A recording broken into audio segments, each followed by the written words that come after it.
সবার জন্য রাসূলুল্লাহ সাল্লাল্লাহু আলাইহি ওয়াসাল্লাম রহমত। সুবহানাল্লাহ।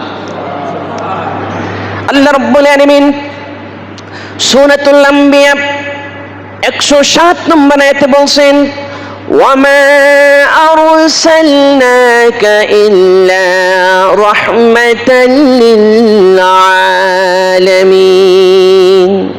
আল্লাহ রাব্বুল আলামিন তিনি বললেন, হে মুহাম্মদ রাসূলুল্লাহ সাল্লাল্লাহু আলাইহি ওয়াসাল্লাম, আমি সারা পৃথিবীর জন্য, গোটা সৃষ্টি জগতের জন্য আপনাকে রহমত স্বরূপ আমি প্রেরণ করেছি। সুবহানাল্লাহ। তাহলে রাসূল গোটা সৃষ্টির জন্য রহমত। সুবহানাল্লাহ। সুতরাং মুহাম্মদ সাল্লাল্লাহু আলাইহি ওয়াসাল্লাম তার অস্তিত্বই হলো জগৎবাসীর জন্য করুণা। তাই গোটা পৃথিবীকে তার জন্যে আল্লাহ রাব্বুল আলামিন মসজিদ বানিয়ে দিয়েছেন। সুবহানাল্লাহ। সুতরাং ভাইরা আমার, বিশ্ব মানবের সর্বশেষ এবং চূড়ান্ত নবী মুহাম্মদ রাসূলুল্লাহ সাল্লাল্লাহু আলাইহি ওয়াসাল্লাম। আল্লাহ রাব্বুল আলামিন সূরাতুস সাবা 28 নম্বর আয়াতে বলছেন, ওয়ামা আরসালনাকা ইল্লা কাফাতাল লিন্নাসি বাশীরাও ওয়া নাযীরা। আল্লাহ রাব্বুল আলামিন তিনি বলছেন, হে রাসূল, আমি সারা পৃথিবীর সমস্ত মানুষের জন্য সুসংবাদদাতা এবং ভীতি প্রদর্শনকারী হিসাবে আমি আল্লাহ রাব্বুল আলামিন আপনাকে প্রেরণ করেছি। সুবহানাল্লাহ। তিনি গোটা মানব জাতির জন্য সুসংবাদদাতা এবং ভীতি প্রদর্শনকারী হিসাবে আগমন করেছেন। সুবহানাল্লাহ বলেন। এরপরে বিশ্ব নবী মুহাম্মদ রাসূলুল্লাহ সাল্লাল্লাহু আলাইহি ওয়াসাল্লাম তিনি কেবল আমাদের নবী নন, তিনি কেবল বাংলাদেশের নবী নন, কোন গোত্রের নবী নন, তিনি নির্দিষ্ট কোন জাতির নবী নন, তিনি গোটা বিশ্ববাসীর জন্য নবী এবং রাসূল। সুবহানাল্লাহ। আল্লাহ রাব্বুল আলামিন সূরাতুল আরাফ 158 নম্বর আয়াতে বলছেন, قل يا أيها الناس إني رسول الله إليكم جميعا। আল্লাহ রাব্বুল আলামিন তিনি বললেন, হে আমার রাসূল, আপনি ঘোষণা দিয়ে দেন, আপনি এলান দিয়ে দেন, আমি আল্লাহ রাব্বুল আলামিন আপনাকে গোটা বিশ্ববাসীর জন্য রাসূল হিসাবে প্রেরণ করেছি। সুবহানাল্লাহ।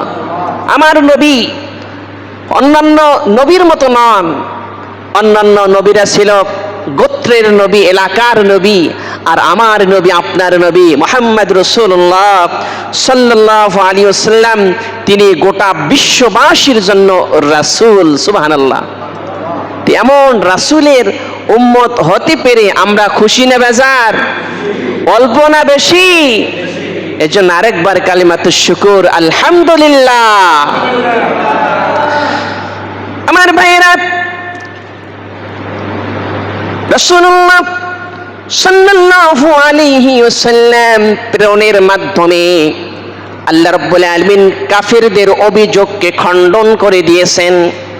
কেউ যেন আল্লাহর কাছে অভিযোগ করতে না পারে, রব্বুল আলামিন আমাদের কাছে কোনো রাসূল আসে নাই, কোনো নবী আসে নাই, আমাদের কাছে কোনো ভীতি প্রদর্শনকারী আসে নাই, সুসংবাদদাতা আসে নাই, এই কথা যেন কেউ বলতে না পারে, এই অভিযোগ কেউ যেন করতে না পারে। এই অভিযোগকে খণ্ডন করার জন্য আল্লাহ রাব্বুল আলামিন মুহাম্মদ রাসূলুল্লাহ সাল্লাল্লাহু আলাইহি ওয়াসাল্লামকে সর্বশেষ এবং চূড়ান্ত রাসূল হিসাবে প্রেরণ করেছেন। সুবহানাল্লাহ।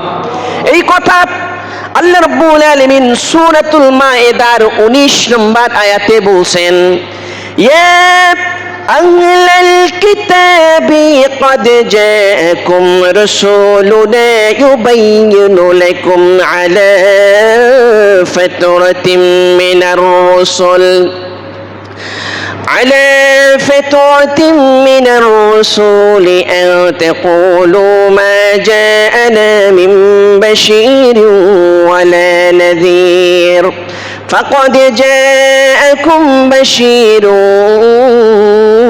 ونذير والله على كل شيء قدير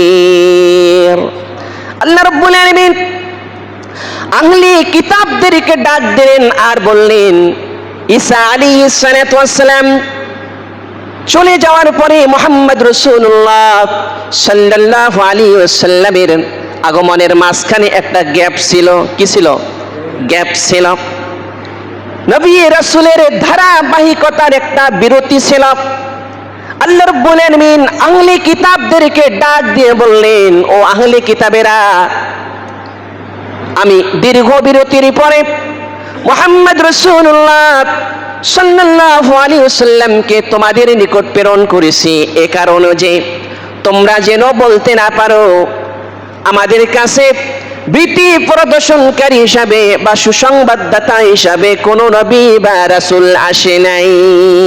তোমরা এই কথা যেন বলতে না পারো, আমি একটা বিরতির পরে মুহাম্মদ সাল্লাল্লাহু আলাইহি ওয়াসাল্লামকে তোমাদের জন্য রাসূল হিসাবে তোমাদের কাছে প্রেরণ করেছি। সুবহানাল্লাহ।